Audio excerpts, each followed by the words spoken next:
सुप्रभात मध्य प्रदेश, आपके साथ मैं हूं ललित प्रजापति। शुरुआत करेंगे धार से मिल रही खबर के साथ। कुएं से 3 बच्चियों के शव बरामद किए गए हैं। बच्चियों की मां की तलाश पुलिस कर रही है। श्यामपुरा ठाकुर गांव की पूरी घटना है। सरदारपुर थाना पुलिस जांच में जुटी हुई है। कुएं से 3 बच्चियों के शव मिलने से इलाके में सनसनी फैली हुई है। बच्चियों की मां की तलाश की जा रही है। धार से बड़ी खबर आपको बता रहे हैं। श्यामपुरा ठाकुर गांव की ये पूरी घटना। सरदारपुर थाना पुलिस, सरदारपुर थाना इलाका लगता है, लिहाजा सरदारपुर पुलिस इस पूरे मामले की पड़ताल कर रही है।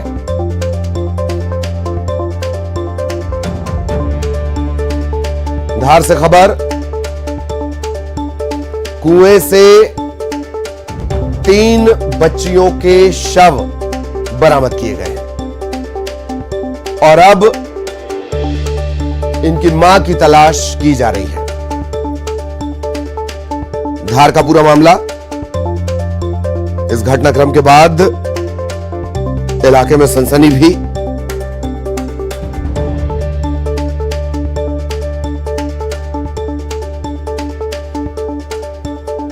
सरदारपुर थाना इलाके का पूरा मामला है। अभी ये साफ नहीं हो पाया कि बच्चियां कैसे इस कुएं में गिरी थीं, क्या पूरा घटनाक्रम है। बेहद पेचदार ये मामला शुरुआती तौर पर जान पड़ रहा है, लिहाजा पुलिस फूंक फूंक कर कदम रख रही है। बच्चियों की मां की तलाश की जा रही है, बच्चियों के परिजनों की तलाश की जा रही है। सहयोगी नवीन इस वक्त हमारे साथ जुड़े हुए हैं। नवीन, पूरी जानकारी विस्तार से। जी हाँ, बिल्कुल बताना चाहूंगा कि ये बड़ी ही जो है दिल दहला देने वाली घटना सामने आई है। सरदारपुर थाना क्षेत्र के ग्राम श्यामपुरा ठाकुर का ये पूरा मामला बताया जा रहा है, जिसमें एक महिला जो है अपने 3 बच्चों को लेकर घर से निकलती है और जिसके बाद में देर शाम तक वो घर नहीं लौटी। जिसके बाद में परिजनों ने उसकी तलाश शुरू की तो गांव के बाहर बने हुए कुएं में जो है 3 बच्चों के शव पाए गए, जिसके बाद से ही गांव में सनसनी फैल गई है। सरदारपुर थाना पुलिस जो है मौके पे पहुंची है और अभी जो है उसकी मां की तलाश जारी है। तीनों बच्चों के शव को निकाल लिया गया है और उन्हें जो है पोस्टमार्टम के लिए जिला अस्पताल रवाना किया गया है। साथ ही बच्चों की मां की तलाश जो है वो जारी है और कुएं से पानी निकालने का काम भी फिलहाल जो है किया जा रहा है। तो उसकी मां की तलाश के बाद ही ये पूरा मामला साफ हो पाएगा कि आखिरकार इन तीनों बच्चों की मौत कैसे हुई थी। नवीन, क्या उम्र इन बच्चियों की होगी और परिजनों ने कुछ बताया इस बाबत कि क्या घटनाक्रम हुआ था? जी, परिजनों के अनुसार जो है दोपहर को अपने 3 बच्चों के साथ में महिला जो है खेत के लिए निकली थी और खेत में आम तोड़ने के लिए वो गई थी, लेकिन जो है आम तोड़ने के बाद में जो है उसका कहीं कुछ पता नहीं चला। जिसके बाद परिजनों ने उसकी तलाश शुरू की और जिसके बाद में देर शाम को ये मामला सामने आया कि तीनों बच्चों के शव जो है कुएं से मिले। वहीं जो है 3 इसमें बच्चियां हैं, एक 6 वर्ष की अमृता है और 4 वर्ष की ज्योति है और 2 वर्ष की प्रीति है। तीनों बच्चियां हैं और तीनों मासूम बालिकाओं के शव जो है मिलने के बाद से ही इस पूरे इलाके में जो है मातम पसरा हुआ है। वहीं जो है सरदारपुर थाना पुलिस अभी फिलहाल जो है जांच में जुटी हुई है।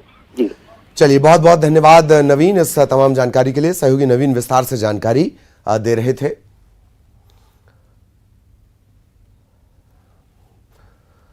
और अब बड़ी खबर भोपाल से। कार ने एएसआई और 2 हेड कांस्टेबल को टक्कर मार दी। बैरागढ़ में संत जी की कुटिया के सामने ये पूरा हादसा हुआ है। कार ने चेकिंग पॉइंट पर खड़े पुलिसकर्मियों को उड़ा दिया।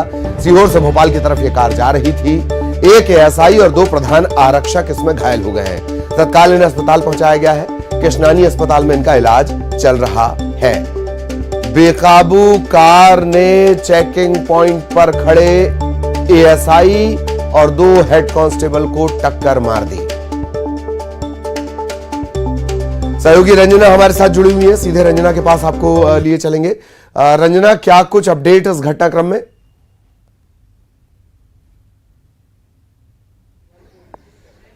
जी ललित, हिट एंड रन का जो मामला है राजधानी भोपाल में सामने आया है, जिसमें गश्त करे 2 जो पुलिसकर्मी हैं जो कि बैरागढ़ थाने के पास खड़े हुए थे और वहां पर जो तेज रफ्तार कार है उन्होंने टक्कर मार दी।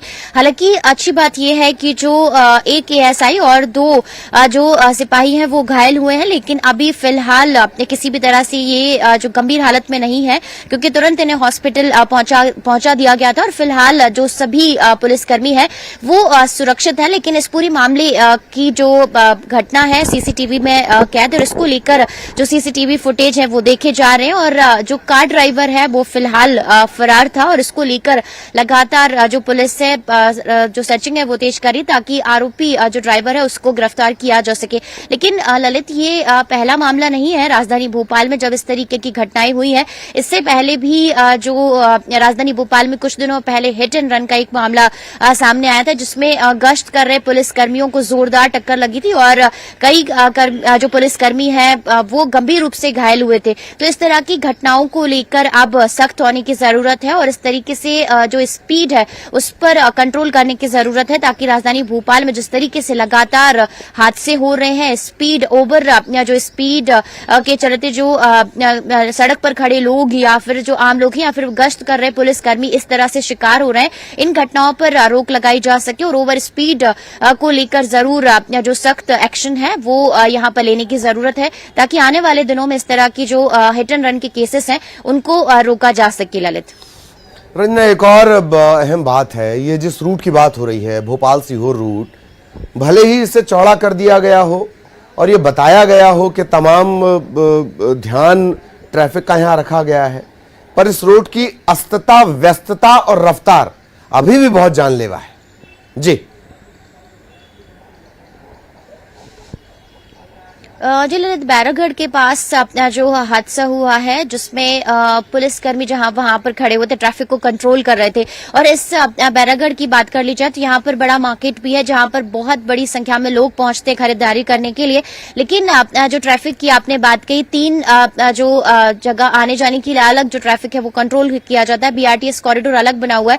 लेकिन यहाँ पर अभी भी जरूरत है और ज्यादा सड़कों के चौड़ीकरण की और ट्रैफिक को और बेहतर तरीके से मैनेज करने की। लेकिन इसके साथ साथ एक और जरूरत यहाँ पर इस बात को लेकर है, स्पीड पर जो कंट्रोल करने को लेकर, और इसको लेकर सख्त मॉनिटरिंग की भी जरूरत है कि अगर इस तरीके से कोई बेतरतीब तरीके से और ओवर स्पीड से गाड़ी चलाता है तो उस पर एक्शन लेने की जरूरत है, ताकि सड़क पर चल रहे लोग तो सुरक्षित रह सके इस तरीके से अगर कोई लापरवाही करता है तो। जी जी जी, चलिए बहुत बहुत धन्यवाद रंजना आपका इस तमाम जानकारी के लिए। सहयोगी रंजना विस्तार से जानकारी दे रही थी। और अब रुख करेंगे ग्वालियर का, जहां नर्सिंग कॉलेज पर लगी रोक बरकरार रहेगी। हाईकोर्ट ने नर्सिंग कॉलेज पर लगी रोक हटाने से इनकार कर दिया है। अतिरिक्त महाधिवक्ता की दलील को खारिज कर दिया गया है। रिपोर्ट में 485 कॉलेजों को निरीक्षण के बाद मान्यता देने की दलील मतलब सिफारिश इसमें दी गई है। 440 पुराने कॉलेज हैं, 45 नए कॉलेज हैं, इन्हें मान्यता दी गई है। 130 कॉलेज सीबीआई की जांच के दायरे के बाहर हैं। हाईकोर्ट ने सख्त टिप्पणियां की है। ऐसे लोगों को परीक्षा में बैठने की अनुमति दे दी गई है जो नर्सिंग का एन नहीं जानते हैं। Madhya Pradesh nurses registration council का रिकॉर्ड बहुत खराब है, उस पर भरोसा नहीं कर सकते। राजनीतिक संरक्षण प्राप्त कॉलेज समाज में जहर घोल रहे हैं। प्रदेश में एक बार धांधली हो चुकी है, अब उन्हीं लोगों को परीक्षा नहीं करवाई जा सकती। एमपी में 28 फरवरी से नर्सिंग परीक्षा पर रोक है और कोर्ट ने यह साफ कर दिया कि ये जो रोक रहेगी ये बरकरार रहेगी। आप समझ रहे हैं अदालत ने क्या कुछ कहा है। एक बार फिर आपको वो सब चीजें सुननी चाहिए जो अदालत ने कही है। ये किसी भी तंत्र के लिए शर्म की बात होती है, उनके लिए भी शर्म की बात होती है जो इस तंत्र को चलाते हैं। 130 कॉलेज सीबीआई की जांच के दायरे से बाहर है।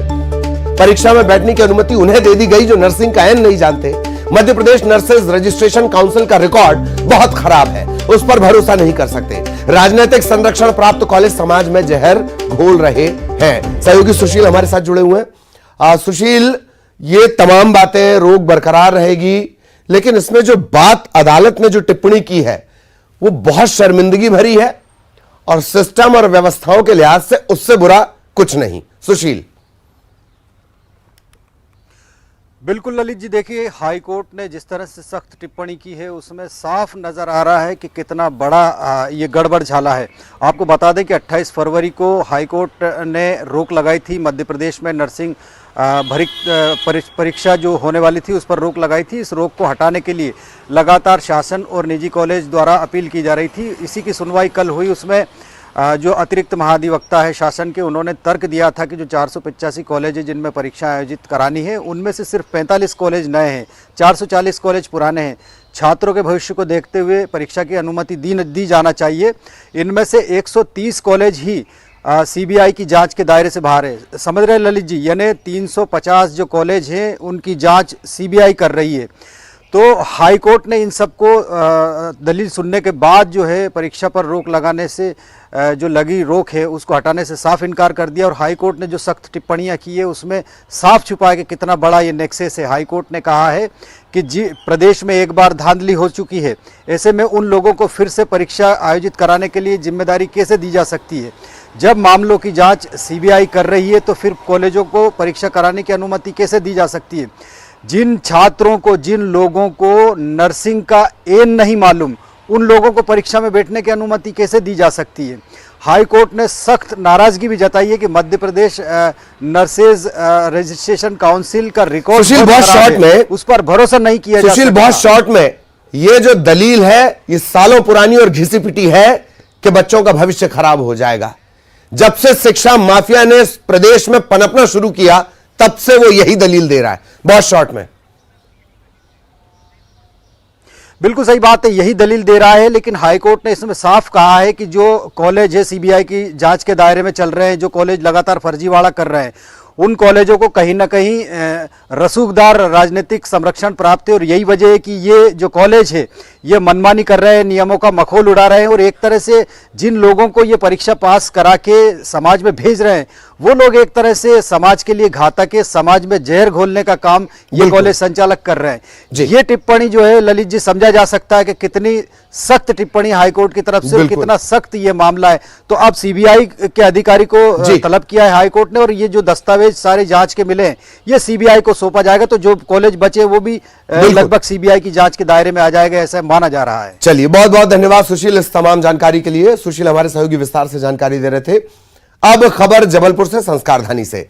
जिला प्रशासन और स्वास्थ्य विभाग की बड़ी लापरवाही सामने आई है। कोरोना के चलते बुजुर्ग की मौत हुई। परिवार के सदस्यों ने खुद इनका अंतिम संस्कार किया। रांझी बड़ा पत्थर के रहने वाले थे बुजुर्ग। नगर निगम की टीम शमशान पर शव को छोड़कर गायब हो गई। प्रोटोकॉल के तहत नगर निगम की जिम्मेदारी है पीपीई किट पहनकर अंतिम संस्कार करना था, लेकिन इससे पहले ही नगर निगम की टीम गायब हो गई।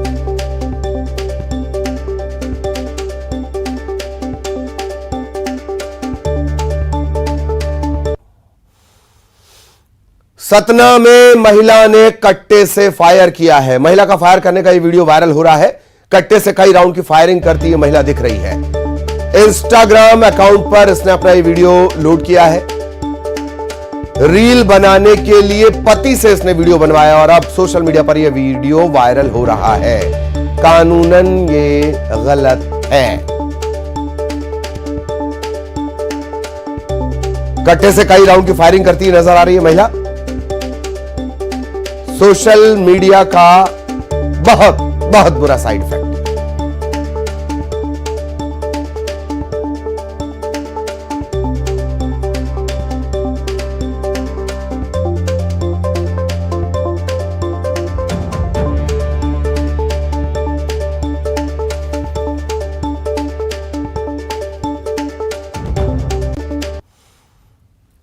और अब खबर सीहोर से। यहां गवाखेड़ा गांव में एक पति ने खुद को कमरे में बंद कर लिया और आत्महत्या की धमकी देने लगा। दरअसल इसकी पत्नी मायके चली गई थी। पहले परिजन, फिर ग्रामीण और सरपंच के मनाने पर भी बात नहीं बनी तो फिर पुलिस को बुलवाया गया। थानेदार ने 12 घंटे से कमरे में बंद इस पति को बाहर निकालने के लिए मायके गई पत्नी को पुलिस की 100 डायल का वाहन पहुंचाकर बुलवाया। पत्नी से अत्यधिक प्रेम करने वाला ये पति अपनी पत्नी की पुकार पर पसीज गया और दरवाजा खोला। सबकी जान में जान आई।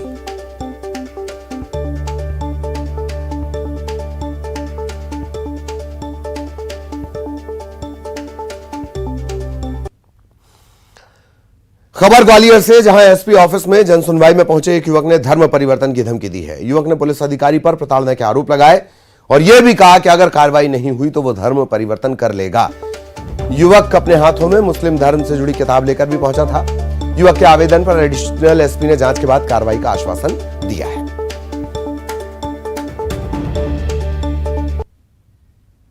मैं कदम ये अपना सिर कटा लिया है, चप्पल त्याग दी है। 7 दिन में अगर उसे सस्पेंड करते हैं थाना प्रभारी जी को, अगर उन्होंने कार्रवाई की उसकी जांच करें। 7 दिन है, बारदरी पे जो सीसीटीवी फुटेज लगे हुए हैं, कैमरा लगे, उनकी जांच करें। अगर ये नहीं करते हैं तो मैं ऐसे धर्म में रह के क्या करूँगा? जहाँ जातिवाद का सिस्टम हो, जहाँ राजनीति जातिवाद से हो, पत्रकारों के साथ जातिवाद हो, तो वहाँ क्या व्यक्ति के द्वारा एप्लीकेशन दी गई है, उसके द्वारा अपने आप को पत्रकार बताया है और चूंकि उसके द्वारा यह बताया गया है कि वो किसी रिपोर्ट के लिए थाने गया था, तब तक टीआई साहब मिले थे और टीआई साहब ने उसके साथ दुर्व्यवहार किया है। इसकी जांच जो एप्लीकेशन है उसकी जांच ले ली गई है और उसको सीएसपी मुरार को इसकी आवेदन की जांच के लिए भेज दिया गया है। जबलपुर में रानीताल चौक का नाम बदलने को लेकर बवाल मचा है। नगर निगम के इस फैसले के बाद आदिवासी समुदाय नाराज हो गया, विरोध करना शुरू कर दिया। विरोध की भनक लगते ही नगर निगम महापौर बैकफुट पर आए। महापौर ने नाम परिवर्तन के फैसले को स्थगित कर दिया है और इसके बाद अब रानीताल चौक का नाम नहीं बदला जाएगा। नाम को जो है चेंज करके वहाँ पे जो भगवान परशुराम जो है चौक जो है नाम से जाना जाएगा, ऐसा जो है वहाँ पर परिवर्तन किया जा रहा है। तो हम चाहते हैं कि जो हमारे गोंडवाना के जो धरोहर जो नाम ऐतिहासिक नाम है उनके साथ छेड़छाड़ ना किया जाए।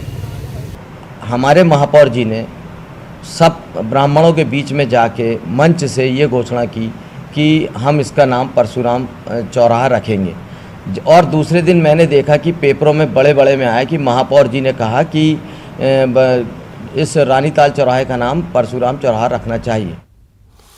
जबलपुर के उमती थाना इलाके के करमचंद चौक पर लोगों की सजगता से एक बड़ा हादसा टल गया। दरअसल ट्रांसफार्मर के पास कचरे के ढेर में अचानक आग लग गई। कुछ ही देर में कचरे में लगी आग ने विकराल रूप ले लिया और ट्रांसफार्मर की तरफ बढ़ने लगी।